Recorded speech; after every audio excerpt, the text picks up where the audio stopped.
दोस्तों, उत्तर प्रदेश के शाहजहांपुर जिले से एक ऐसा हैरान करने वाला मामला सामने आया है जिसे सुनकर आपकी रूह कांप उठेगी।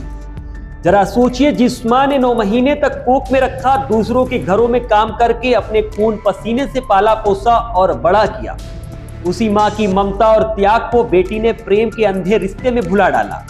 जी हां, यहाँ एक बेटी ने अपने ही प्रेमी के साथ मिलकर अपनी मां को मौत के घाट उतार दिया। वो भूल गई जिस मां ने उसे चलना सिखाया, अपने हाथों से खाना खिलाया और इस दुनिया को दिखाया।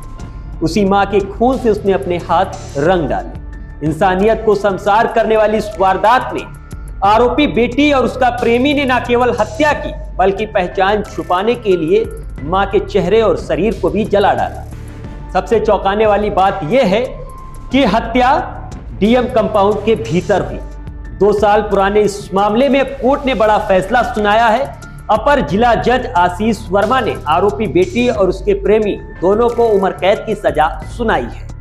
दरअसल हरदोई के मछीला क्षेत्र के कंदरा गांव निवासी राम बेटी पति के निधन के बाद अधिकारियों के आवास पर खाना बनाने लगी थी। उनकी बेटी पुष्पा पीडब्ल्यूडी के सहायक अभियंता राकेश कुमार के आवास पर काम करती थी।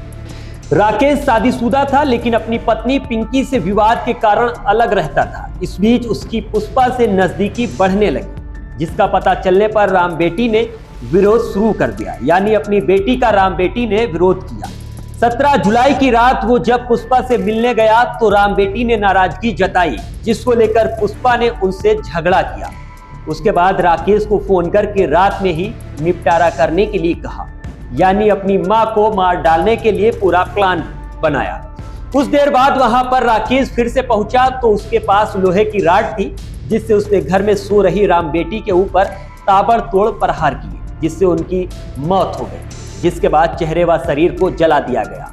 पुष्पा ने भी इस वारदात में उसका साथ दिया। घटना के अगले दिन उसने पड़ोस में रहने वाली एक महिला और एक ठेकेदार पर अपनी मां की हत्या का आरोप लगाया, लेकिन पुलिस की जांच में ये सब झूठा साबित हुआ। जांच के दौरान पुष्पा और राकेश की लोकेशन घटनास्थल के पास मिली थी। करीब 3 महीने तक चली जांच के बाद पूरी सच्चाई सामने आ गई। 17 अक्टूबर को दोनों को गिरफ्तार करके जेल भेजा गया। हालांकि बाद में वो जमानत पर बाहर आ गए। इसके बाद मुकदमा न्यायालय में चलता रहा था। अपर जिला शासकीय अधिवक्ता आशीष त्रिपाठी ने अदालत में दोनों के खिलाफ कठोर सजा की मांग की। उनके तर्क और साक्ष्यों के आधार पर अदालत ने पुष्पा और राकेश को दोषी करार दिया। फिर अपर जिला आशीष वर्मा ने दोनों को सजा सुना दी।